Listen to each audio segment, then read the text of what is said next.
Father Terence Curley, once again talking with you about grief as we explore different aspects of it and what it really means to us in our lives. And this time I'd like to talk about the actual need for the Catholic funeral. It's unfortunate that in our society sometimes things are framed where the importance of the funeral is overlooked. And when that happens, of course, tremendous problems can occur with the families and with friends and with the meaning that we ascribe for how we go through loss. In many ways, the ritual itself sets the tone for how we grieve. And we have our own personal rituals. Before I talk about the funeral, we have our own personal rituals that all families go through around the time of death. I've seen this with families when I visited with them. I've seen this after terrible deaths, the death from the loss that a family experiences through the death from suicide even. I've seen families who have sat and talked and then stood up in the room and held hands and prayed together. It was a ritual, and embraced each other with a sign of peace after a terrible loss. So we need to do that.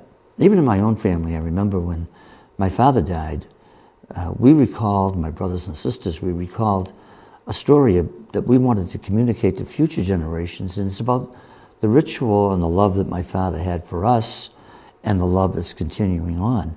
So we thought about some of the things that my father did. And one of the things he used to do that was rather interesting when we were really small was what he did was he'd come home and sneak up the driveway and actually tape, I don't know how we got them on there, but tape lollipops on a bush. We call it the lollipop bush or the lollipop tree. And then the next morning we'd come in and we'd look out the window in the dining room. And my father would say, "Oh, look what happened." And we were little, we'd jump up with glee and happiness because something was wonderful. We'd go outside and pick from the bush, and we had the lollipop tree. And that's an early memory and a memory of him because, when someone dies, they're more present to us in any other way. We think of them in ways that we probably thought were long forgotten. That's the psychology of loss. And that was one of the things that we remembered. And then we wanted to remember at his time to go forth to the kingdom, to teach the children, to teach the grandchildren, what really was meaningful for us. So we snuck out when they were asleep and put lollipops on the bush. And the next morning they jumped with glee. And we passed on that love. It was a ritual, a personal ritual. And you probably can think of rituals in your own family, of things that you did that was so important. Grandmothers, grandfathers teaching sewing or making a pie, or any of those things, taking a walk, All of these things were all special times and special moments. And the funeral is a special moment. It's a special time. And it shouldn't be overlooked because the funeral sets the tone for the way we grieve. As we set the tone with our personal rituals and thinking about the love relationships that we have, that we want to continue with the continuing bond of love, so too with the funeral. We need to do that. We need to have ritualizing. We need to do things that are so important. Everything from lighting candles to saying prayers, perhaps joining a support group.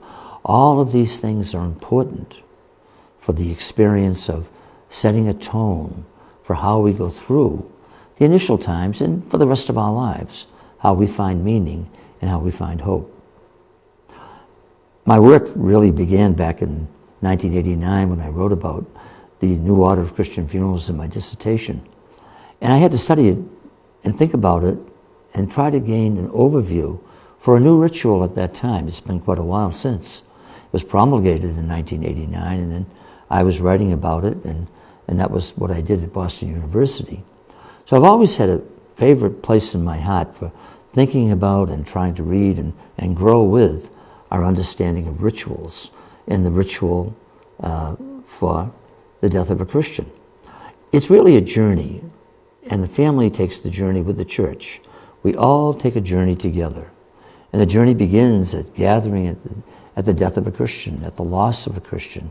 We gather together, and that's the first experience that we have in the funeral journey. We gather together with prayer, and there's special prayers that the ritual has for that. Then the first liturgical action at the death of a Christian is the vigil. And the vigil is when we watch and wait for when the Lord will return again in glory. The vigil is a very significant time because that's the time when we really remember in the context of faith the person's life. We're remembering and talking about them, and we're realizing, as one of the most beautiful prayers in the vigil, only your good works go with you. So the family gathers together and watches and waiting for the Lord to return, and that's from the early church in the gathering together at the time of the vigil. And the funeral liturgy. The funeral liturgy is not about the celebration of a person's life. It is. We remember their life as part of God's creation. We all are. But it's the celebration of the hope for salvation. That's why the most important thing to focus on at the death of a Christian with the Paschal mystery is the importance of the Paschal mystery, life, death, and resurrection. So that's the funeral mass itself. And that has to be planned. I think in my book with Liturgical Press, Planning the Catholic Funeral, we do that. I outline all the different things that have to be planned, right up to the final farewell and the way in which we phrase that, the way in which those are written in the context of faith, all right? That's what has to be done. We remember the person's life, but remember it in the context of faith, and our lives certainly don't overshadow the greatness of the Paschal mystery, the fact that we will be raised up. So we celebrate that at the same time. So it's really a completion of our journey in life itself. What's so very interesting about the death of a Christian and the funeral liturgy is that everything begins in baptism, and the self-same symbols that we use in the beginning when our bodies are first carried into the church, surrounded by loved ones, and we see that we're baptized with all those members of the family at that time.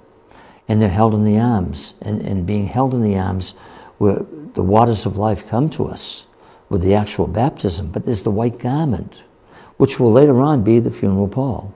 There's a lighted candle, which is the Paschal candle. All right, there is the whole experience of just being together and praying for our loved ones, our new baby, or even an adult baptism. Certainly praying for the new member. I mean, all of this is so very essential. So we have to associate the symbols and the signs and what they mean and how they bring life. See in our white garments the outward sign of our Christian dignity, be carried unstained into the kingdom of heaven. That's the prayer. Our ears have to be open to revelation, the epheta, the opening to God's revelation, all through our life. And that's where our baptism is made more explicit, and we pray more, and we realize what the journey really entails. And that's the hope that we have, that we see that those couple of days are filled with prayer and filled with love. And then we're carried out of the church into a sacred place. The cemetery, the Catholic cemetery, is a consecrated ground, consecrated by a bishop. And it's a wonderful experience of realizing the real meaning that's given, because as we go into the funeral procession, goes into the Catholic cemetery, what do we see around us? We see signs, we see symbols, we see crosses. We experience the sacred setting and the importance of the resurrection. That's what's so very important as we come together and we realize the joy of God's presence with us. And so the sacred symbol in the Catholic cemetery is very important for us, because it's holy ground, and we rest there until the Lord returns again in glory. That's the sacredness of blessing, the prayers that are there, the petitions that we have, and the recognition of what it means to be God's holy people. So there's a whole journey, and that journey carries us through in our own lives, because we realize from the signs, the symbols, the prayers, that there is a continuing bond with our loved ones. Life isn't taken away, life is changed. The great transformation, and we discover our own identity. And that's given at the end of our earthly journey, as we all are called to cross over into the kingdom of heaven.